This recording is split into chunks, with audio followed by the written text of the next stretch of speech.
Good morning, ladies and gentlemen. Welcome to the Asian Racing Federation and the first business session.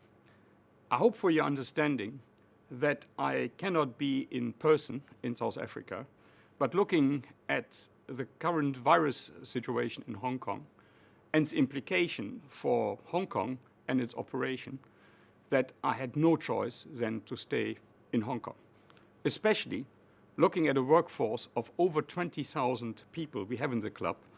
I have to take care of them, and therefore, again, apologies that I cannot be with you today and be only with you in the form of a video.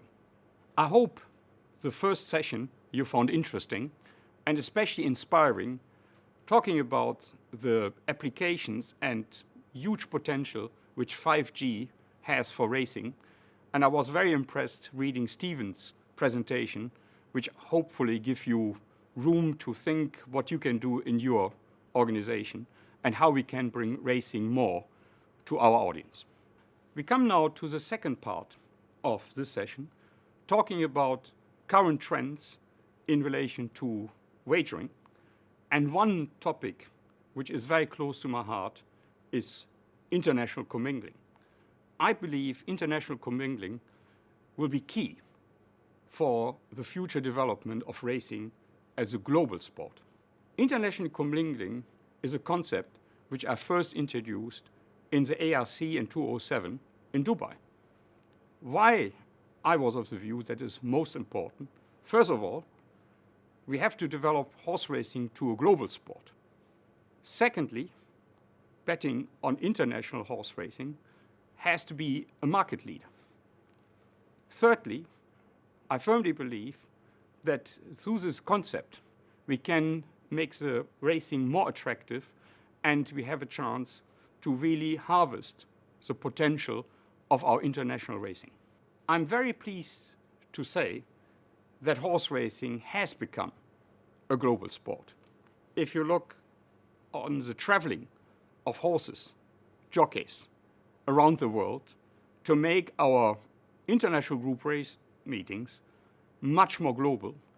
And if you really, in a way, see the development, especially in the last 3 years, it's extremely good to see that this concept of racing as a global sport has been taken off. Giving you some examples, if you look, for example, as a horse as Deirdre, who traveled from Japan to Hong Kong, to England, to Ireland, and coming back to Hong Kong, and had, in a way, another stop in Dubai. So it shows that the globalization of racing has taken place. And she participated in 7 international group races in 5 different countries. Another example is the globetrotting Ryan Moore. He was in 3 different continents within 6 days, participating in a race meeting in US, going then to South Africa, and coming then to Hong Kong. If you look at his international success, how many of the group races he has won were in different countries, and it's an amazing achievement if one sees how horse racing has developed over the last few years. Why I'm so keen on the further development of international commingling? First of all, I'm firmly of the belief it increased the interest in our sport and demonstrate that horse racing is a global sport. Secondly, it shows our competitive edge if it comes to wagering in a pool form to those in relation to bookmaking. Thirdly, it fights the illegal bookmaking, who, if you have different pools, can make use out of arbitrage opportunities. Fourthly, it will help customers in jurisdiction where the pool size is not as strong on international races to participate and benefit from the much larger pool size and liquidity which international commingling provides to the customer. So it is, in the end, customer centricity which helps us as a sport to reap up the benefits of this wonderful international racing. I'm glad to say that international commingling has become now an industry practice. If you look at the dimension of international commingling, it is now between 15 and 17 billion US dollars. And especially in the last years, if you see the trend, it is now around 15 to 20% of the global volume in relation to horse betting. One important point, if you want to develop commingling further, is that we have to strengthen the protocols who governs commingling, and they have to be in line with the best practices you see in stock exchanges, because it will become even more and more important in our daily business, and governance regulation will look much more into how we conduct an international business and will have to impose regulations which take care of aspects like anti-money laundering and documentation of these international transactions. And we can learn a lot from stock exchanges who has established best practice in this regard. The commingling development in Hong Kong is an astonishing success. If one looked at the trend in 2020, we are seeing, in a way, in the 1920 season, that it has gone up to a percentage of approximately 20%. Riding on the success of commingling, we could, with our partners in Ascot and with the tote pool, come up with the next application. And for me, one of the most interesting developments in 2019, we could host the first global pool in Hong Kong on an international racing event in Royal Ascot. On the first day of Royal Ascot, we hosted the world pool where people from around the world, via, in a way, the tote pool, or via direct connections we have, were betting into the Hong Kong pool, making use of this huge liquidity, and created a new dimension in relation to commingling, which led to a 60% increase in turnover on Royal Ascot. We think this was a tremendous start, and we would like to develop this concept even further, especially we are now talking to our friends in Dubai, that we can host for the Dubai races, and especially the Dubai World Cup meeting, a world pool in Hong Kong, which I think will be a breakthrough in the development going forward.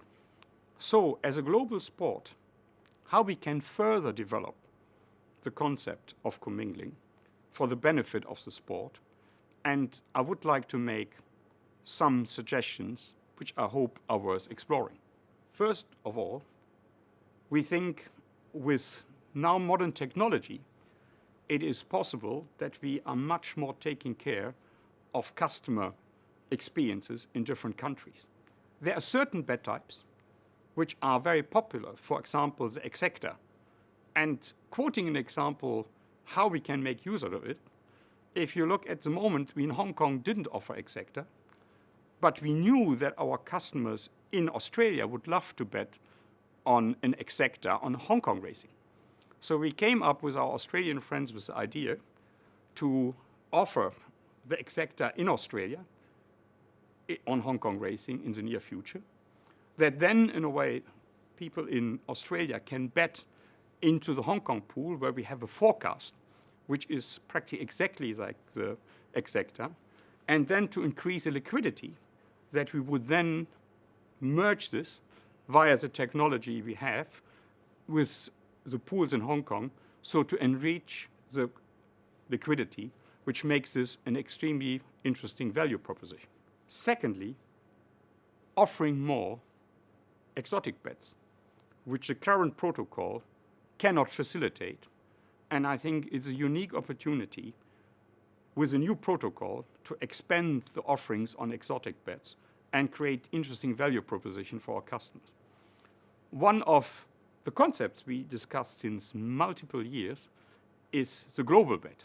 If we have new protocols available, we can create, based on the significant liquidity we have worldwide, a bet type which is attractive for those customers who look for higher returns, and we can create even lottery-like returns, but based on horse racing, and still, in a way, we have the skill-based differentiation, which I think is important to keep in horse racing.